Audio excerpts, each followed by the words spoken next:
Assalamualaikum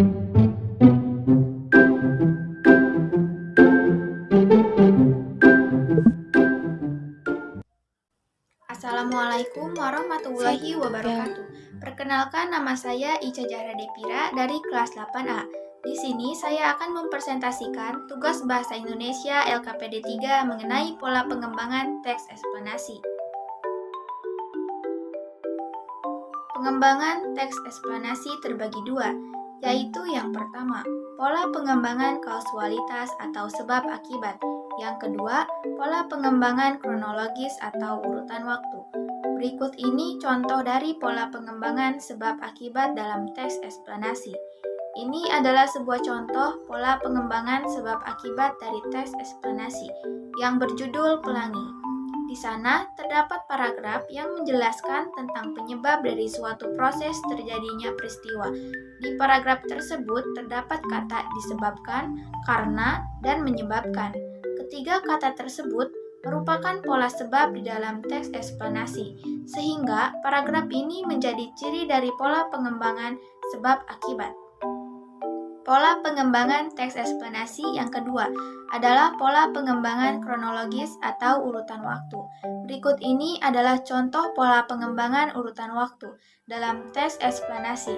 Di paragraf tersebut terdapat kata penghubung, saat, kemudian, serta kata siang hari. Ketiga kata tersebut merupakan pola urutan waktu atau kronologis di dalam teks eksplanasi, sehingga paragraf ini menjadi ciri dari pola pengembangan urutan waktu atau kronologis. Selanjutnya, saya akan menjelaskan mengenai langkah-langkah dalam menyusun teks eksplanasi.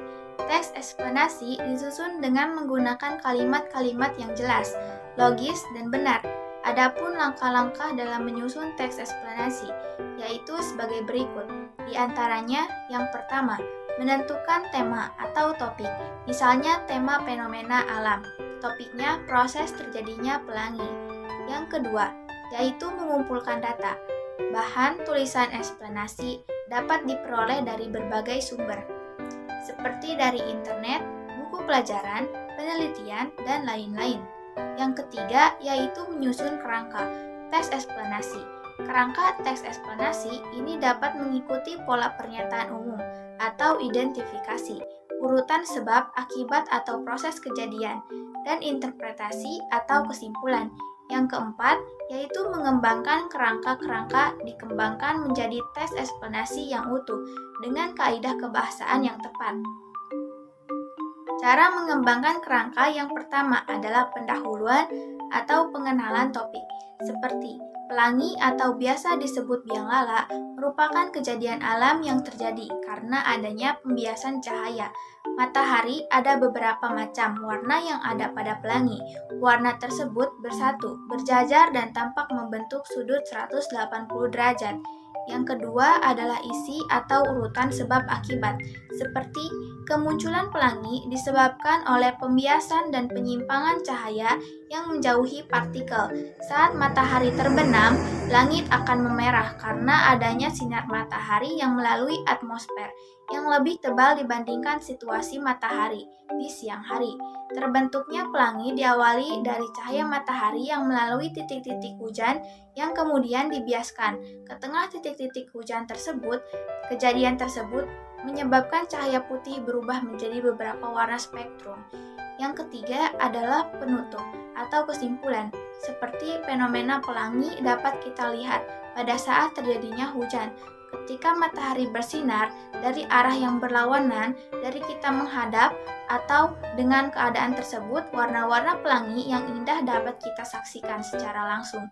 Kemudian, langkah-langkah menyusun teks eksplanasi yang terakhir adalah menyunting teks eksplanasi yang telah disusun. Tujuannya adalah untuk mengoreksi kesalahan-kesalahan yang mungkin ada dalam teks eksplanasi tersebut.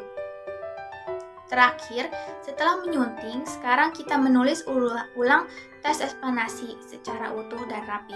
Ini adalah contoh teks eksplanasi yang saya buat.